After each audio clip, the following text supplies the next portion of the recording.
Located in the heart of North Bihar lies the district of Sitamarhi, an area with great mythological and cultural significance as it is believed to be the birthplace of goddess Sita. Today, this district, spread across the Gangetic Basin with 8 assembly constituencies, is emerging as a key battleground area in the upcoming Bihar state elections next month.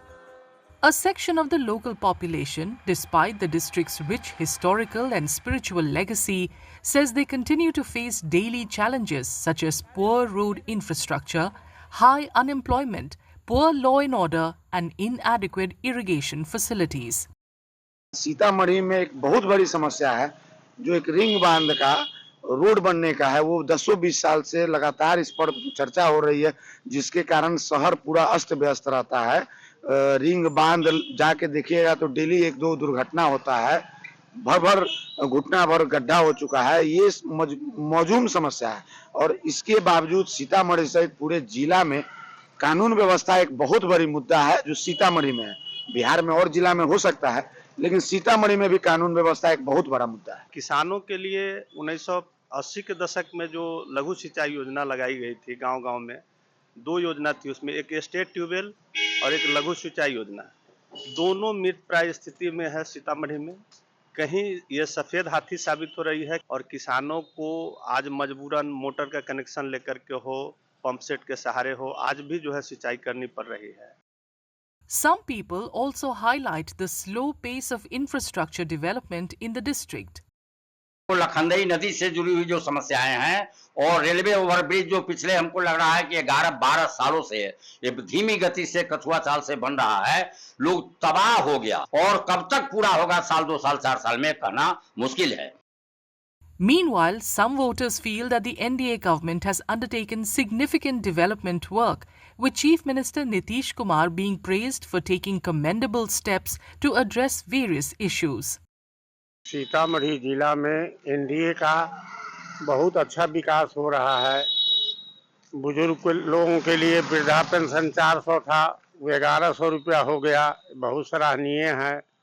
दूसरी बात, सरकार जो है जितने गरीब परिवार है उनको जो है राशन सब देता है, इसलिए जनता बहुत खुश है।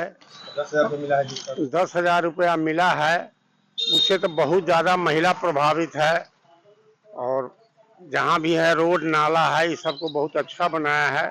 ये तो बिहार लेवल पर जैसे एनडीए की सरकार है, नीतीश कुमार हमारे मुख्यमंत्री है, बिहार की सबसे बड़ी समस्या यहाँ बेरोजगारी की थी।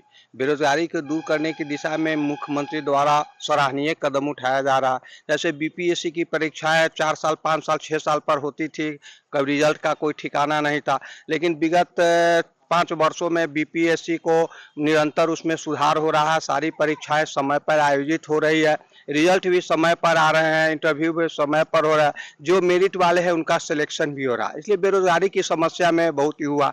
जहाँ तक डिस्ट्रिक्ट का सवाल है, जिले का सवाल है, तो जिले में भी जो मुख्यमंत्री द्वारा विकास कार्यक्रम चलाए जा रहे हैं उसका फायदा जिले को भी मिला है। Despite some people claiming that there is anger with the ruling dispensation, local NDA leaders say the ruling alliance enjoys huge support due to its various welfare schemes. सरकार जो भी कुछ कर रहा है या जो भी योजनाएं लाई है वह आम पब्लिक के हित के लिए है और ऐसा सरकार को पहले करना चाहिए और अभी हो रहा है। इस पर सारी जनता बहुत ही खुश है, कहीं कोई नाराजगी नहीं है। फिर से एनडीए की पूर्ण बहुमत की सरकार आने जा रही है। The opposition Congress party members, however, claim that people's anger with the state government will reflect in the results on November 14th. Bihar के सीतामढ़ी के जनता की आवाज के रूप में कह रहे हैं कि लोग इनसे उब चुका है और इनको बदलाव का मोहर 14 तारीख को आप लोग रिजल्ट के रूप में देखेंगे। Bihar votes in 2 phases in next month's elections on November 6th and November 11th. The results of the 243-member state assembly will be declared on November 14th.